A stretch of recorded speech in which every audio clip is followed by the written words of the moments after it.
नमस्कार, मैं हूं सूरज सिंह। आप देख रहे हैं टाइम फैक्ट्स न्यूज। झारखंड के मुख्यमंत्री हेमंत सोरेन ने कोरोना के तीसरी लहर के बारे में क्या कुछ कहे, देखिए इस खबर में। अभी तो थर्ड वेव की चर्चा है, आएगी नहीं आएगी, बच्चों पर होगा, बूढ़ों पर होगा, युवाओं पर होगा, महिलाओं पर होगा, किस पर होगा ये कहना अभी निश्चित रूप से जल्दबाजी होगा। लेकिन ये बात सही है कि आज पूरा देश कोरोना वैश्विक महामारी से ग्रसित है, पूरा दुनिया ग्रसित है और इस वैश्विक महामारी का अलग अलग उम्र के लोगों पर अटैक करना, प्रभावित करना,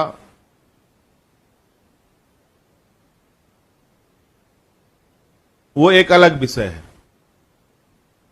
लेकिन इसका कैरेक्टरिस्टिक्स, जो इसका आचरण है,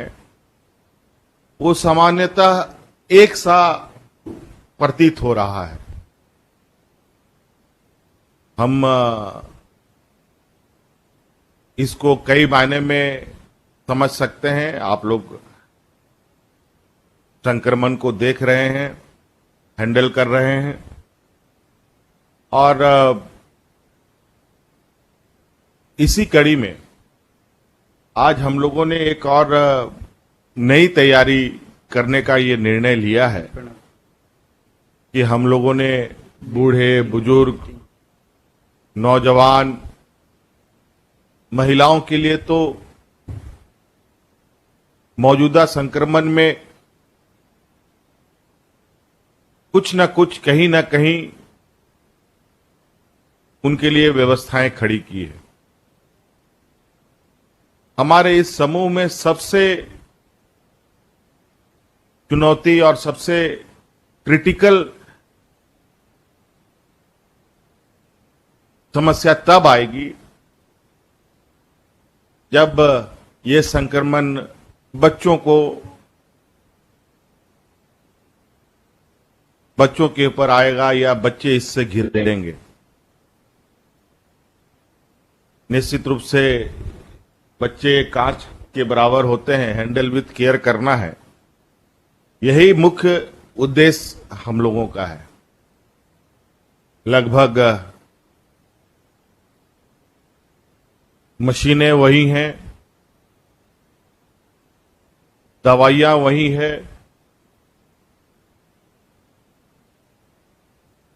उसको उपयोग करने की विधि में थोड़ी सी, किसी में बच्चों को निश्चित रूप से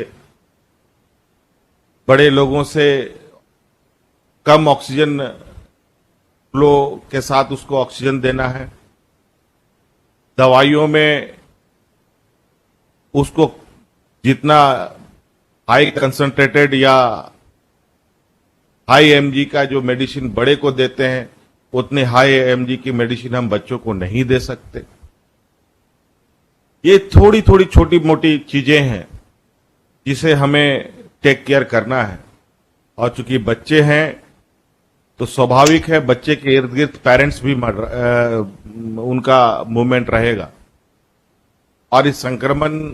अगर वापस गति देता है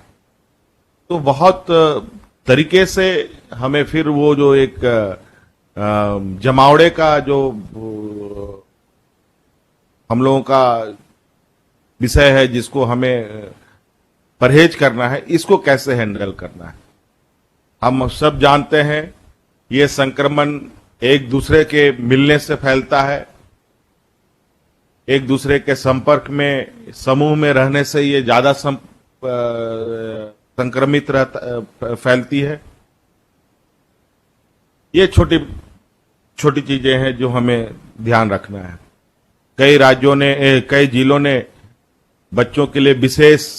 व्यवस्थाएं की हैं और कई अट्रैक्टिव और काफी उत्साहवर्धक और मुझे लगता है काफी लोगों ने मन से काम किया है और मुझे पूरा उम्मीद है कि आप सब लोग अब पूरे इस तरीके से आप ढल चुके हैं कि इस तरीके की कुछ चीजें आएंगी तो उसको हमको कैसे हैंडल करना है, उसी को थोड़ा सा बृहद पैमाने में एलोबरेट करके दवाइयों की उपलब्धता, जो समय समय पर हमें ये लगता है कि ये दवाई शॉर्टेज हो जाती है, वो दवाई शॉर्टेज हो जाती है। ये बात सही है कि आज के दिन में कोई तैयारी हो सकता है कि अधूरी हो सकती है, कोई तैयारी हो सकता है कि हमारी ओवर ये जा सकती है कि नहीं अब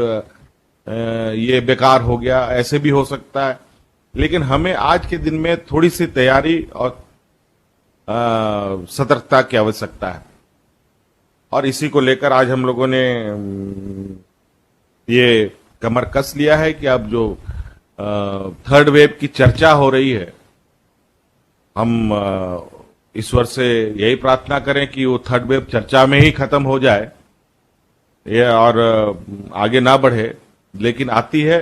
तो उसके लिए भी तैयार रहना है। और मुझे पूरा उम्मीद और विश्वास है कि आप सब लोगों ने जिस तरीके से फर्स्ट वेव सेकेंड वेव को हैंडल किया है और उसको प्रूफ भी किया कि हम लोग स्वास्थ्य में अपने सीमित संसाधन में एक मैनेजमेंट के तहत ये जंग भी जीती जा सकती है, तो हम लोग आगे भी इस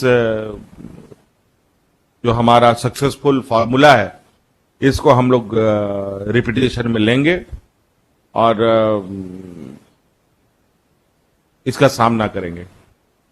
तो बहुत आज